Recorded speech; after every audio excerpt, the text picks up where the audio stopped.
السلام عليكم ورحمة الله وبركاته، ازيكم يا حبايب قلبي عاملين ايه؟ اهلا بكم في فيديو جديد النهارده، وهنعمل مع بعض زي ما انتم شايفين كده السمك اللي هو اللي هو البطاطا يا حبايب قلبي. احنا بنقول عليه هنا عندنا البطاطا، انا ما اعرفش بقى عندكم بنقولوا عليه ايه. هو شبه الماكريل كده بس على صغير، تمام كده.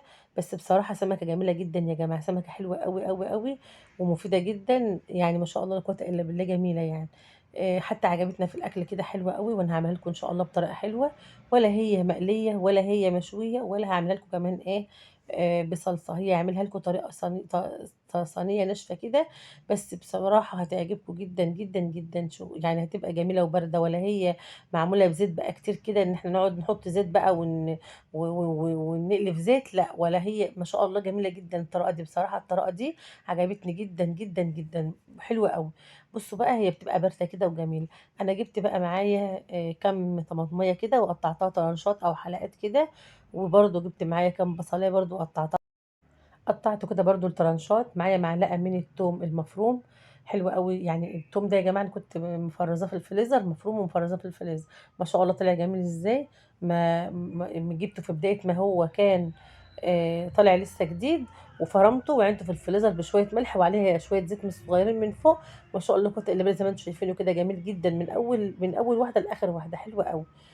بعد كده بدأت ان انا احط بقى البهارات بتاعتي. طبعا حطيت فلفل اسمر، وحطيت معايا معلقه من الكمون، وحطيت معلقه من الكزبره الناشفه، تمام. زي ما انتم شايفين كده. يبقى ما هو عندنا السمك يعني توم وليمون وكمون وكزبره ناشفه. ده احلى حاجه في السمك، بتخلي طعمه جميل جدا. اي نوع سمك بقى بتحبيه او بتفضليه، اهم حاجه فيه الكمون والليمون والثوم. زي ما انتم شايفين كده اهون. بدات ان انا احط معلقه من الملح الكبيره كده، او حسب ما انت بتحبي تحققي الاكل بتاعك. زي ما انتم شايفين كده. بصوا، بدات ان انا بقى ايه، ان انا امزج الخليط كله ببعضه كده. طبعا انا مش هرتاح ان انا اعمل بالمعلقه كده، فانا هفصل الكاميرا وهبتدي ان انا ايه، اخرطه كده جامد جدا عشان اطلع الميه اللي فيه كده بايدي، تمام. اهو بصوا نفس الشكل ده كده، بصوا عامل ازاي. بعد كده بقى هبتدي ان انا اجيب السمك بتاعي، وابتدي ان انا ايه، زي ما انتوا هتشوفوا كده، ان انا هقطعه كده، هعمل فيه فتحات كده، بحيث ادخل فيه التتبيله فيشرب التتبيله كلها من، يعني التتبيله كلها تشرب من السمك. طبعا هعمل بقى الفتحات دي كده للشكل بقى، يبقى شكله برضو جميل، والتتبيله تشرب السمك كله.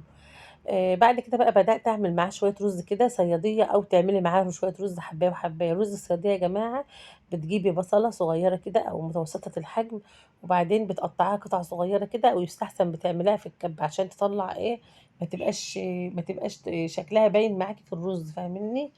بعد كده بتعمليها على البوتاجاز بقى، بتحرقيها خالص على البوتاجاز، أو بتحمريها لدرجة إن هي تبقى بني بني غامق كده شوية.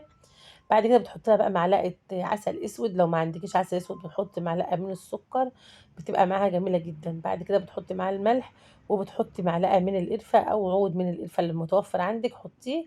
بعد كده بقى بتحطي معاها، بعد ما بتغلي شويه، بتقومي صفيه بقى قشر البصل او تفل البصل اللي بيطلع على وش الرز كده. بعد كده بتغسلي الرز بتاعك وبتحطيه عليه، بتاكلي احلى شويه رز صياديه، بيبقى جميل جدا جدا جدا. او لو انت ممكن تعملي رز حبايه وحبايه، لو انت مش بتحب الرز اللي هو الصياديه. بس بصراحه كان معاه رز الصياديه كان تحفه بجد يا جماعه. زي ما احنا شايفين كده، هبتدي ان انا اتبل بقى السمك بتاعي اهو، من بره ومن جوه كده، بكل التتبيله بتاعتي.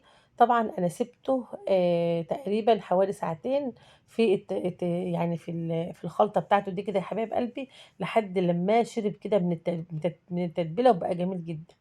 بعد كده بدأت ان انا احطه في الفرن بقى، وان انا اسويه. طبعا اسوي على درجة حرارة هادية جدا، عشان خاطر ما يعني عشان يستوي يا حبايب قلبي، وكل الحاجات اللي فيه تستوي على نار هادية جدا. من بداية الفرن ولعته حاجة، ولعته كده سخنته. بعد كده قمت حطيت في السمك بقى، هديت النار خالص لحد لما استوى خالص معايا. زي ما هتشوفوا دلوقتي كده، شكله كان طالع جميل جدا وحلو قوي قوي قوي.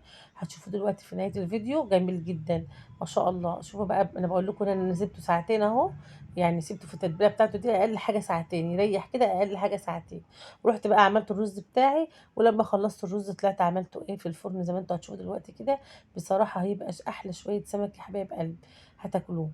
طبعا لازم الليمون مع السمك، زي ما قلت لكم، الليمون والكمون والكزبره ده اهم اساس السمك. زي ما احنا شايفين كده اهو، والثوم يا حبايب قلبي. بعد كده بقى سِبته بقى إن ياخد ويدّي مع نَفْسه كده لحد لمّا ما شاء الله كده بقى إيه، التتبيلة شِرب التتبيلة كده وبقى شوية سمك زي الفل. يا ريت بقى لو عجبكم الفيديو بتاعنا ما تنسوناش في اللايك والشير عشان يوصل لكم منّي كل جديد، زي ما أنتم شايفين كده بُصّوا أهو، ما شاء الله لا قوة إلا بالله، السمك طالع شبه ما يكون مقلي أو صينية، أنتِ ما تعرفيش هو إيه بصراحة، حطيت عليه شوية شبت كده. أشوفكم إن شاء الله في فيديو جديد، والسلام عليكم ورحمة الله وبركاته.